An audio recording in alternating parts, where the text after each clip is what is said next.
At the time of this recording, I've been running my fractional CFO firm for 9 years. But if I had the opportunity to go back and give my old self advice back on day one on how to build a fractional CFO firm faster, here's what I'd say. Number one, you don't have a business if you're the only one that can sell. Last summer, one of my business mentors looked at me and he said, "Michael, do I have your permission to give you some advice that's probably not going to feel very good?" I said, "Absolutely." And so he looked at me and he said, "The biggest problem that you have in your firm is that you're the only person that knows how to sell." He was like, "Heck, you're the only person that even knows how to go out and find new leads. Until you can solve for that, you really don't have a business." He was absolutely right. His advice didn't feel very good, but he also wasn't wrong. Sales are the lifeblood of a business. And for many of us running firms, we're doing a dozen things at any given time. We're onboarding new clients. We're talking with bookkeepers about whatever went wrong with a reconciliation. We're working with our vendors. There's all these different things that take away time and attention from prospecting and from sales. And it's easy to go days or weeks or even months without giving a second thought to prospecting and sales because we're so busy. And when that pipeline dries up, so does any chance of growing the company. And so if I could go back to day one, I'd tell myself, listen, priority number one is to figure out how to find leads and close sales, and then document that process, and then hire somebody to help with it ASAP, even if they're just there on a part-time basis. Now that same mentor, he also told me that I needed to start working with bigger clients, which leads me to the second lesson that I would share with myself back on day one, and that is solve big problems for bigger clients instead of solving small problems for broke clients. The reality is that small clients are typically broke, and with broke clients comes drama. They tend to expect the world from you. They're really hard to work with. Plus, it's true that sales are hard. It doesn't matter if you're selling to big clients or small clients. It's the same exact process. It takes the same amount of time investment. It's the same everything.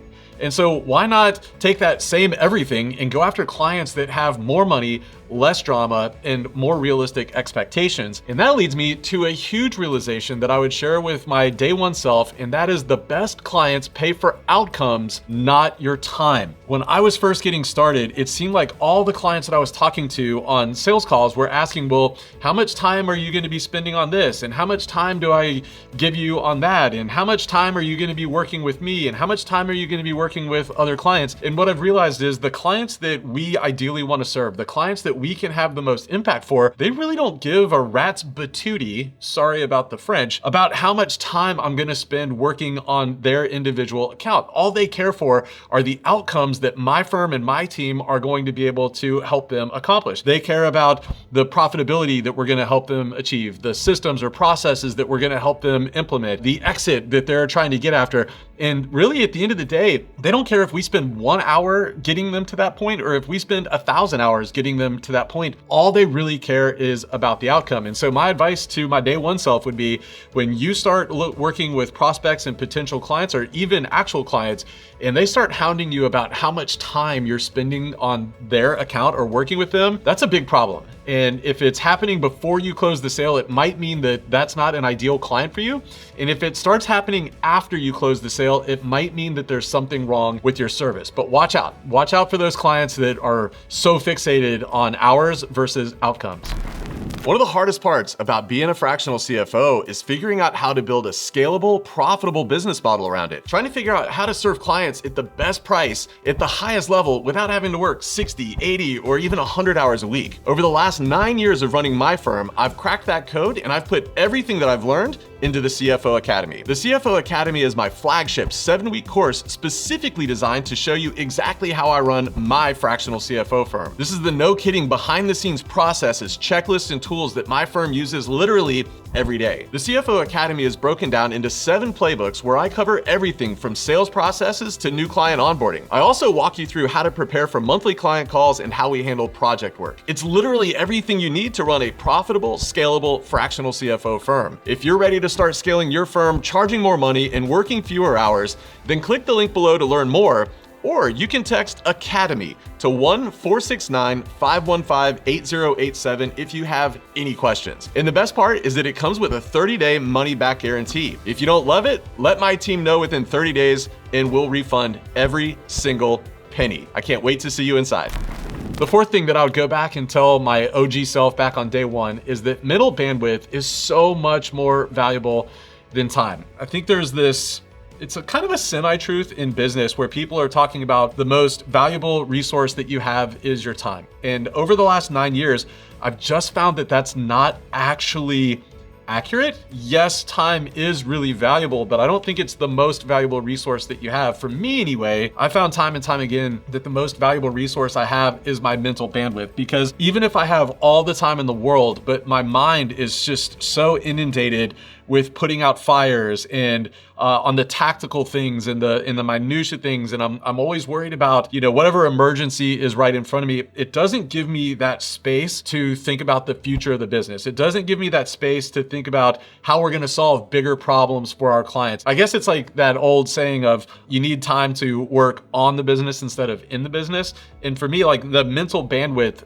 in the business versus on the business is a really important distinction. And so if I could go back and talk to day one self 9 years ago, I would say, yeah, focus on getting yourself more time. Find different ways that you can leverage team and systems and processes and automations to get more time, but also really protect your mental bandwidth. Give yourself space to think and solve big problems. And one of the big tools that's been helpful for me in that is just journaling. Sitting down and brain dumping those things that are just occupying my space and keeping my mental bandwidth full of things that aren't serving me well. Just having that opportunity to get them out on paper. I use an iPad instead of pen and paper, but actually going through that physical process of writing to get those things out of my head so that I can focus on, you know, decisions in the firm that are worth hundreds of thousands of dollars or millions of dollars.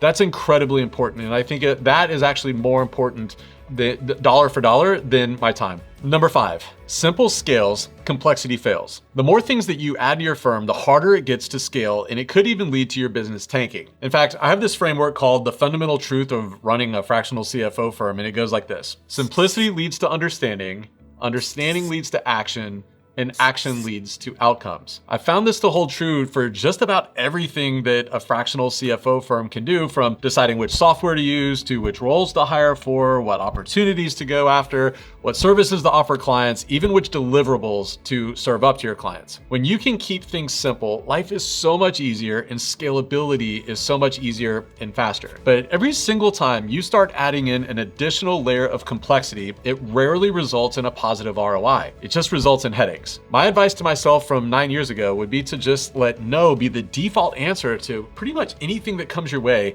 until a really good business case has been made on how it's essential to your firm's growth or your client's outcomes. Then and only then, start considering saying yes. Number 6, solve problems that are staring you in the face today, not the problems that you think will exist tomorrow. On any given day running a fractional CFO firm, you're gonna have one or maybe two big problems that are bottlenecking your entire firm. In the early days, that's probably gonna be getting more leads in the door. Over time, that might evolve into onboarding clients faster or hiring more team. Who knows what it'll be. Now, those are usually really hard problems to solve, or else they wouldn't be your biggest problems. You'd have already solved them. But hard problems are also the easiest problems to avoid. The default response for me anyway can be to go solve some problem that I think is gonna happen in the future today. I would tell myself stories like, yeah, I know I don't have any leads right now, but I should probably go and review my new client onboarding process so that it's better once I do get clients on the door. Saying that out loud sounds really foolish, but for me anyway, I found myself getting into that trap time and time again. It's way easier to go and fix the onboarding process that I don't really even have any clients in onboarding right now, but it's easier to go fix that process than it is to go get leads. I mean, how silly is that? I'm fixing a problem that doesn't even exist today, and it's normally just an excuse to avoid what's right in front of me. My advice to my former self is to first acknowledge that yes, the problem in front of you is hard, maybe it's really freaking hard, but then to aggressively tackle today's problems head on. The 7th bit of advice I would give to my former self is that the more I'm willing to niche, the easier life gets. I don't know why, but there is so much haterade in the fractional CFO industry about niching, but for me, it has been a massive unlock. Yes, it's true that there are plenty of firms out there that don't niche and do well, but again, for me, It's fractional CFO scaling on easy mode. I mean, literally everything becomes easier once you've decided to niche down. Sales becomes easier because you have more credibility. Prospecting becomes easier because you know who you're prospecting to. Processes become easier because you've only got one industry that you're trying to come up with processes for. Hiring becomes easier because you know exactly what skill sets and experience and expertise you need to hire for. Client onboarding becomes easier. New CFO onboarding becomes easier. Literally everything becomes easier the more that you're willing to niche. But I avoided this for years because I kept telling myself that if I niche down, there's not going to be enough clients to go around. If I niche down, I'm not going to have any business. But that was just really a scarcity mindset. In fact, I found the opposite to be true. The more I niche down, the more referrals that I'm getting, the easier that marketing is becoming, the more I'm able to charge because of the credibility factor that comes along with just saying, I work with construction clients, or I work with e-com businesses that are over $2 million a year. Whatever your niche is, it really does unlock easy mode. Number 8, no one in your company is going to care as much as you do, and nobody in your company is going to do it as well as you do, and both of those things are okay. I think there's a reality here that nobody that's going to work for you has put in the time, the effort, the blood, the sweat, and the tears, and the risk into getting your business up and off the ground as you do. And so they're simply not going to be as invested in it as you are. And that's okay. I mean, why should they be? It's not their company. They're here to do a job. This is your family. This is your life. This is everything that you've got is like riding on your fractional CFO firm. And so naturally, they're not going to be as invested as you are. And I don't think that it's fair to expect somebody to be as invested or to care as much as you do. If you want them to be as invested and care as much as you do, give up some of that sweet, sweet equity. Until that day comes, then keep your expectations in check.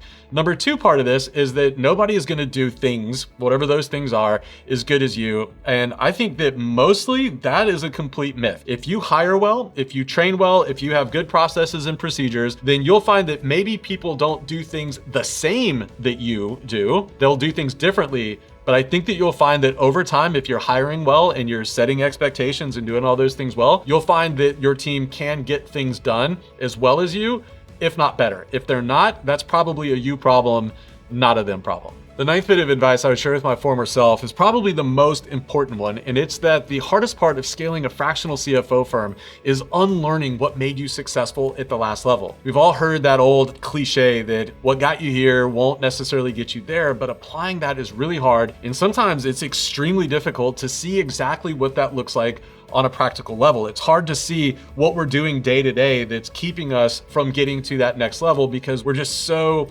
ingrained on what worked before that we just keep doing it, and you can't see the forest through the trees. And so some examples of that are like replacing the hustle with systems. What got me to the $500,000 mark was just working really, really hard, working a lot of hours or working weekends and just brute forcing my way to get there. But to get from $500,000 to $1 million or $5 million or certainly $10 million, hustle is not going to get you there. You're going to hit a ceiling, you're gonna burn out, and you're gonna stall out, and your business might actually fail. Another example is that I know that I've got to build marketing and sales playbooks rather than just relying on referrals. The referrals, I mean, gosh, they'll get you to multiple 6 figures a year, but if you're trying to get to 7 figures or multiple 7 figures, referrals just aren't going to do that. I also learned early on, and I wish I'd learned it sooner, that hiring and mentoring other fractional CFOs, that's what it takes to scale, not just me being the only expert, being the only fractional CFO on the team. It's really hard to get out of that because